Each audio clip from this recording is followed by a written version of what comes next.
할렐루야. 초등학교 3학년 아들을 둔 어떤 집사님이 계셨어요. 근데 이 아들이 시험을 쳐서 오면 늘 50점 밑으로 받아오는 것입니다. 아빠가 속이 상했어요. 그래서 이제 아들에게 제안을 했습니다.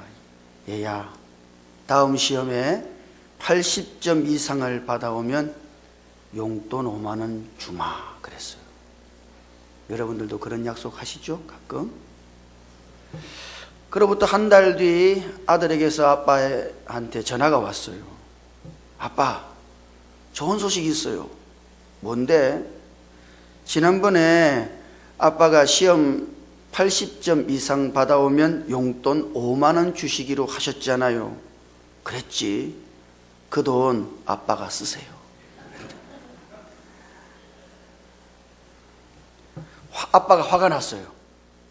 그래서 이번에 아들에게 또 이렇게 이야기합니다. 좋다. 이번에는 내가 봐주는데 다음번에 또 50점 밑으로 받아오면 넌 내 아들 아니야. 알겠지? 그로부터 한 달 뒤 아들이 학교에서 성적표를 받아들고 집으로 왔습니다. 아버지가 아들에게 물었어요. 야, 그래 이번에는 몇 점 받았냐? 그러니까 아들이 아버지께 대뜸한다는 말이 아저씨 누구세요? 그랬다는 것입니다. 올 한 해 시작할 때 여러분들도 하나님과 약속하셨나요? 하나님 앞에서 결단하셨습니까? 올해는 제가 이렇게 해보겠습니다. 그러나 지금이 1월 셋째 주예요. 어떻습니까? 여러분이 마음 먹고 주님 앞에 약속한 대로 가고 있나요? 아니면은 다음에 하지. 오늘만 날이가. 그리고 차일피일 미루고 주님과의 약속을 지키지 못하고 있나요?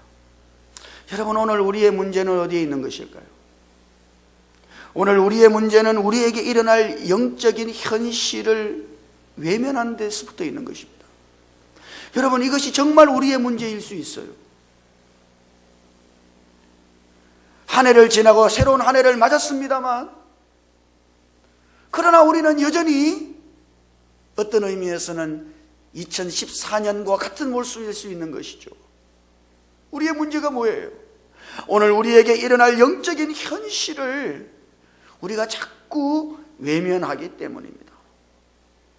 여러분, 이 세상에서는 있을 수도 있고 없을 수도 있는 일이 많습니다. 그런 일 많아요. 여러분들이 걱정하고 염려하는 것은 어떤 의미에서는 있을 수도 있고 없을 수도 있는 거예요. 그런 거 말고 반드시 일어나는 일, 결정적인 사건, 오늘 우리는 반드시 이것을 기억해야 하는 것이죠. 이것을 우리의 삶의 염두에 둬야 하는 것입니다. 여러분의 삶 속에서 반드시 일어날 영적인 현실, 여러분, 오늘 우리는 그것을 기억해야 하는 거예요. 자, 그러면 오늘 우리의 삶에 일어나는 영적인 현실이 뭐죠? 그 27절에 있어요. 한번 같이 읽어봅시다. 27절. 자, 같이 읽어볼까요? 27절 시작. 한 번 죽는 것은 사람에게 정해진 것이요 그 후에는 심판이 있으리니. 여러분, 거기 보셨어요? 한 번 죽는 것은 사람에게 정해진 것이요, 이것은 하나님이 정해놓으신 영적인 현실입니다. 누구나 한 번은 이 세상을 떠나야 하는 것이죠. 죽음보다 더 확실한 사건이 있을까요? 오늘 여러분 앞에 죽음보다 더 확실한 사건은 결단코 없어요. 그러나 많은 사람들이 오늘 우리에게 일어날 이 엄연한 영적인 현실을 외면하고 살아요. 실감하지 못하는 것이죠. 아까 말씀드린 것처럼 오늘이 1월 셋째 주입니다. 자, 이만큼 시간이 지나간 것이죠. 이게 의미하는 게 뭘까요? 이제 우리에게 남아있는 시간이 얼마 안 남았다는 것입니다. 그만큼 우리의 남아있는 시간이 짧아졌다 이 말이에요. 아닙니까? 사람들은 한 해가 가고 또 다른 한 해가 오면 축배를 들어요. 그러나 축배를 들 때마다 생각해야 돼요. 이제 우리가 이 세상에 살 날이 짧아졌다는 거. 이것을 알고 축하라도 해야 하는 것입니다. 우리의 삶이 짧아진 것이죠. 여러분, 생이 연장된 게 아니에요. 2014년에서 2015년 넘어왔으니까 우리의 삶이, 우리의 생이 연장된 것이 아니에요. 우리의 생이 그만큼 짧아졌다는 이야기입니다. 생이 얼마 남지 않았다는 뜻이에요. 그러니까 뭐를 생각해야 돼요? 끝을 생각할 수 있어야 하는 것이죠. 여러분, 이 죽음이라고 하는 것은 엄연한 영적인 현실이에요. 하나님이 우리에게 그것을 한번 정하셨기 때문에 누구도 변개할 수가 없고 누구도 피해갈 수가 없는 것이죠. 여러분, 오늘 우리가 이 영적인 현실을 우리의 염두에 두고 살아야 합니다. 여러분, 이거 외면하면 안 돼요. 남의 이야기처럼 그렇게 생각해서는 안 된다 이 말이죠. 톨스토이의 중편 소설 중에 이반 일리치의 죽음이라고 하는 소설이 있습니다. 이 죽음을 다룬 소설 중에서는 최고의 걸작으로 평가되는 소설이에요. 이 소설에서 이 톨스토이는 대부분의 사람들이 마침내 죽게 될 존재인 것을 습관적으로 부인하면서 옛서 죽음으로부터 도피하고 싶어 한다는 사실을 우리에게 일깨워 줍니다. 읽어보신 분도 계시겠습니다만, 이반 일리치는 적어도 겉보기에는 남부러울 것이 없는 중년의 고위 법조인입니다. 그러나 아주 유능하고 공정한 판사로서 예의도 바르고 친절해서 누구에게나 인기가 있는 그런 사람이었어요. 누가 보더라도 장래가 촉망되는 사람이었습니다. 이 이반 일리치가 아주 상냥하고 어여쁜 양갓집 교수와 결혼을 했습니다. 신혼 초에는 참 행복했는데 점점 부부간의 애정은 식어가고 정오만 쌓여가던 차에 그때 이 이반 일리치가 연봉 5,000 루블의 고위 관직에 승진을 하게 되었습니다. 이렇게 수직 상승을 하고 경제적인 여유가 좀 월등히 나아졌을 때 부부관계는 예전처럼 아주 화목하게 되었어요. 그래서 이 모든 것이 장밋빛 희망으로 충만하던 차에 이 이반 일리치가 자기 집에서 일하다가 그만 다칩니다. 옆구리를 다쳐요. 이것이 치명적인 중상으로 발전해서 이반 일리치는 그때부터 서서히 죽어가고 있는 것이죠. 이반 일리치는 누구나 죽는다고 하는 이 보편타당한 명제가 너무도 자명한 진리라고 믿었지만 그것이 한 번도 자기 자신의 문제라고는 생각해 본 적이 없습니다. 무엇보다도 인간인 이상 누구나 다 피할 수 없는 이 죽음이라고 하는 엄연한 현실 앞에 그는 그 현실을 외면하고 살았던 것이죠. 문제는 그의 아내도 이 남편이 빨리 죽었으면 좋겠다 그런 생각을 하는데, 그런데 그가 죽으면 연봉이 끊어지기 때문에 마음을 바꿉니다. 이반 일리치를 돌보아주던 의사도 이반 일리치의 죽음이 아닌 그가 앓고 있는 병이 무엇인가 거기에만 신경을 써요. 믿었던 그의 친구들도 이반 일리치가 죽는다면 과연 그 자리를 누가 꿰차고 올라갈 것인지에 대한 관심을 갖지 이반 일리치의 죽음에 대해서는 관심을 갖지 않습니다. 이반 일리치가 죽었을 때 사람들은 이렇게 이야기합니다. 죽은 것은 그 사람이지 나는 아니야. 죽음이 이반 일리치에게만 닥쳐올 사건일 뿐 자기 자신들에게는 아주 먼 일로 치부한다는 것이죠. 여러분, 이것이 이 톨스토이의 작품의 내용입니다. 여기에 인간의 어리석음이 있는 거예요. 죽음을 다른 사람의 일로 생각하는 것이죠. 그것을 자기에게 닥쳐올 엄연한 현실로 받아들이지 못하고 있는 것입니다. 여기 인간의 비극이 있는 것이에요. 교역자가 되면 이 죽음을 앞둔 환자들을 많이 만날 수 있습니다. 이 환자들의 반응이 제각각이에요. 어떤 경우에는 이 교역자가 그분의 죽음을 알려드려야 할 때가 있어요. 이거 누가 뭐 하기 힘드니까. 그래서 이제 남은 시간이 얼마 없다고 준비하자고 그렇게 이야기 드리면은 예, 알겠습니다. 도와주십시오. 이러면 참 좋은데, 예? 내가 왜 죽기는 왜 죽냐고. 이거 진단이 잘못된 거라고.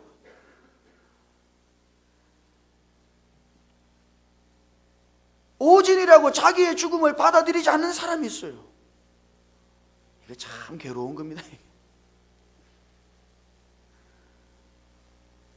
그리고 결국은 그의 생을 끝내요. 그렇게 가슴 아픈 것이죠. 죽음을 자기에게 닥칠 영적인 현실로 받아들이고 있지 못한 것입니다. 여러분, 오늘 이것이 우리의 문제일 수가 있어요.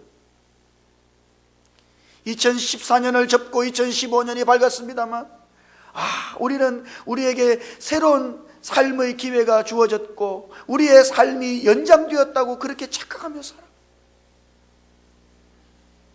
아니에요. 짧아진 것입니다. 한 발 더 성큼 다가간 것이에요. 오늘 우리가 이런 하나님이 주신 영적인 엄연한 죽음이라고 하는 현실을 외면한다면 오늘 우리의 삶은 아무것도 아닌 것이 될 것입니다.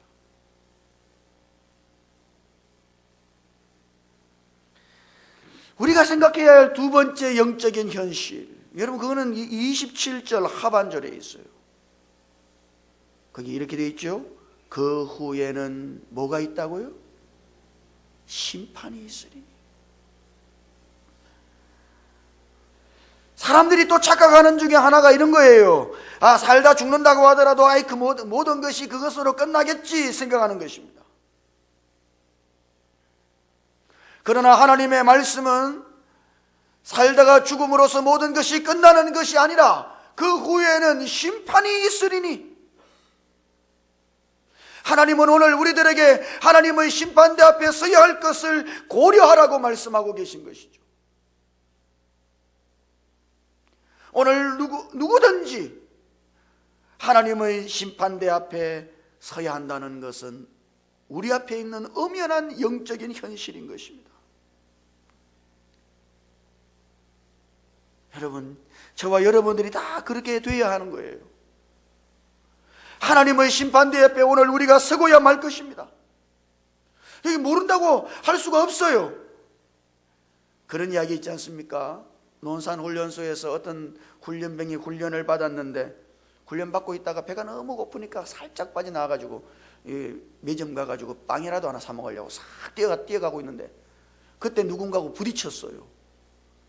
보니까 차마 눈을 뜨고 바라볼 수 없는 그 훈련소의 별 2개 단 소장님이 자기 앞에 떡 서 있는 것이죠. 얼마나 놀랐겠습니까? 죽었구나 생각하고 벌벌 떨고 있는데 그 소장님이 물어요. 자네 내가 누군지 아는가? 예, 소장님이십니다. 그리고 조금 있다가 이 훈련병이 다시 물어요. 소장님은 제가 누구인지 아십니까? 야, 자네가 누군지 내가 어떻게 알아? 그 말을 듣자마자 훈련병은 도망쳤다는 거 아닙니까? 예? 자기가 누군지 모르니까. 예? 잡으러 오겠어요? 어떻게 뒤를 잡겠어요? 사람들은 모르면 끝난다고 생각하는 거예요. 자기가 모르니까 괜찮다고 생각해요. 여러분, 인생이 모른다고 해결되는 것이에요?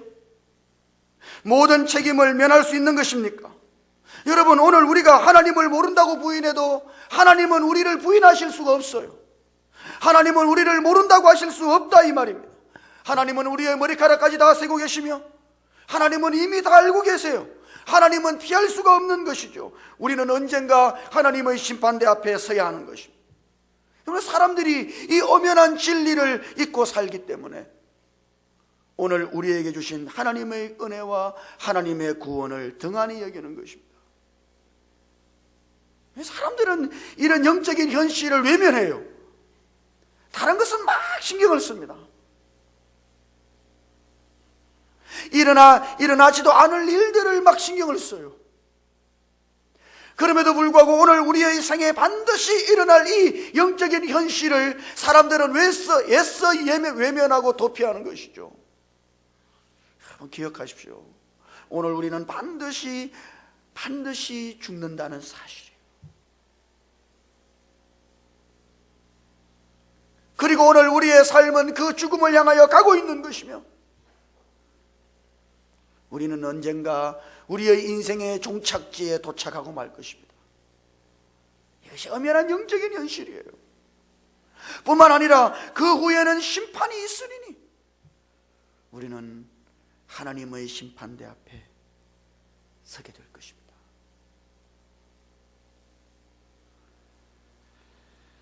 자, 그러나 오늘 이런 분명한 영적인 현실이 있습니다만 우리에게 더 놀라운 영적인 현실이 있어요. 그분은 바로 예수 그리스도이신 것이죠. 여러분 25절과 26절을 한번 같이 읽어볼까요? 25절과 26절 같이 읽어보십시다. 시작. 대제사장이 해마다 다른 것의 피로써 성소에 들어가는 것 같이 자주 자기를 드리려고 아니하실지니 그리하면 그가 세상을 창조한 때부터 자주 고난을 받았어야 할 것이로되 이제 자기를 단번에 제물로 드려 죄를 없이 하시려고 세상 끝에 나타나셨느니라. 여러분 거기 히브리서에 강조하고 있는 아주 중요한 한 단어를 우리는 발견할 수 있습니다. 그것은 단번에라는 말이죠. 옛날 구약시대 때 대제사장들이 해마다 짐승의 피를 들고 하나님의 성소 안으로 들어갔어요. 이스라엘 백성들의 모든 죄를 속하기 위하여 제사장들은 매년 짐승의 피를 들고 하나님의 성소 안으로 들어간 것이죠. 그러나 우리의 대제사장이신 예수 그리스도는 단번에 이것을 끝내셨다. 오늘 그것을 성경은 우리들에게 말하고 있는 것입니다. 주님은 단번에 이것을 이루셨습니다. 여러분 이것이 의미하는 바가 무엇일까요? 예수 그리스도의 십자가의 사건, 그 구원의 사건이 언제나 현재적인 사건이라는 사실. 예수님께서 자신을 십자가에 단번에 들이심으로써 우리의 과거와 현재와 그리고 미래라고 하는 시간을 초월해서 그분의 죽으심의 효력이 발생한다는 이야기인 것이죠. 그러므로 예수 그리스도의 피로 말미암아 어떻게 됐어요? 우리의 과거의 죄도 우리의 현재의 죄와 미래의 죄까지도 이미 용서받은 것입니다. 예수님께서 우리를 구원하신 이 구원은 이 모든 것을 포함하는 완벽한 구원인 것이죠. 그분의 십자가의 죽으심은 오늘 현재의 사건인 것입니다. 그분의 피 흘리심은 오늘 현재의 피 흘림이신 것이죠. 오늘 우리가 현재 예수 그리스도 안에 있을 때 그분의 피가 우리를 덮고 있는 것이며 오늘 우리가 예수 그리스도를 믿는 믿음 안에 있을 때 그분의 죽으심으로 말미암아 오늘 우리는 구원을 받은 것입니다. 그런즉 누구든지 그리스도 안에 있으면 새로운 피조물이라 이전 것은 지나갔으니 보라 새 것이 되었도다. 과거의 모든 것은 지나갔고 오늘 현재 우리는 그리스도 안에서 새로운 피조물이 되는 것이죠.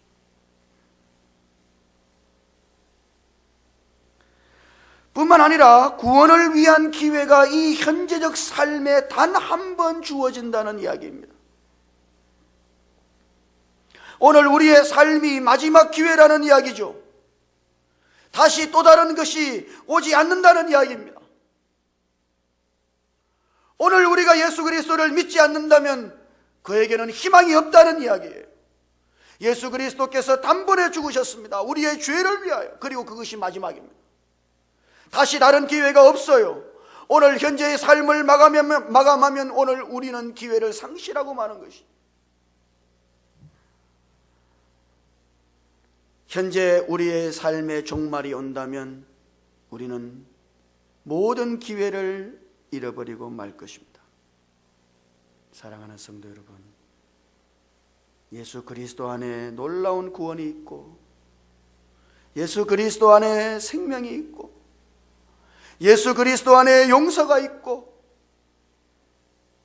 예수 그리스도 안에 새로움이 있는 것입니다. 문제는 뭐예요? 오늘 우리가 이 구원의 중요성을 망각하고 살아간다는 것이죠. 왜 그렇습니까? 오늘 우리에게 닥칠 이 엄연한 영적인 현실을 외면하고 있기 때문에, 우리의 끝을 보지 못하기 때문에 우리를 구원하신 예수 그리스도의 구원이 대수롭지 않게 보이는 것입니다. 하나님의 심판대 앞에 서야 하는 이 엄연한 현실을 보지 못하기 때문에 우리의 죄를 덮으시고 용서하신 예수 그리스도의 구원을 대수롭지 않게 여기는 것이죠. 사랑하는 성도 여러분, 가장 중요한 것은 무엇입니까? 예수 그리스도를 믿는 것입니다. 가장 중요한 영적인 현실은 무엇입니까?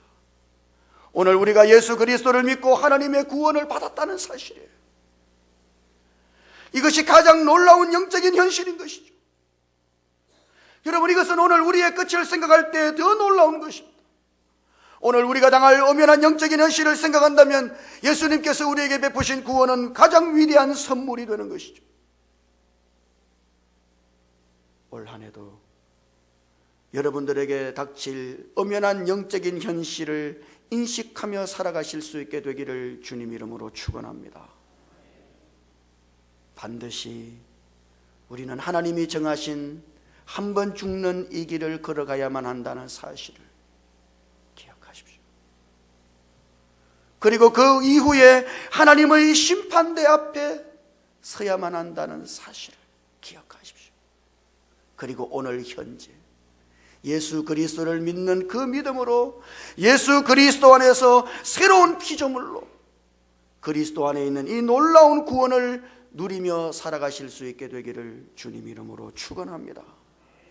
이것이 오늘 우리의 삶이어야만 하는 것이죠. 날마다 끝을 바라보며 예수 그리스도 안에서 우리에게 주신 이 위대한 구원을 날마다 누리며 예수 그리스도 안에서 감사와 감격으로 그리스도만을 붙잡고 살아가는 올 한 해 저와 여러분들의 매일의 삶이 되시기를 주님 이름으로 축원합니다. 같이 기도하십시다. 주님, 우리의 눈을 여셔서 우리에게 닥칠 엄연한 영적인 현실을 보고 살게 해 주시옵소서. 외면하지 않도록 그 엄연한 영적인 현실을 보고 예수 그리스도 안에서 우리에게 베푸신 이 구원의 위대함과 그 놀라움을 감격하며 살아갈 수 있도록 예수 그리스도 안에 있는 이 믿음으로 매일매일 그리스도 안에서 새로운 피조물로 살아갈 수 있도록 은혜를 입혀 주시옵소서. 오늘 2015년 우리의 매일의 삶이 예수 그리스도 안에 있는 이 놀라운 구원을 감격하며 누리는 복된 삶이 되어지도록 역사해 주시옵소서. 우리 주님 예수님 이름으로 기도드립니다. 아멘.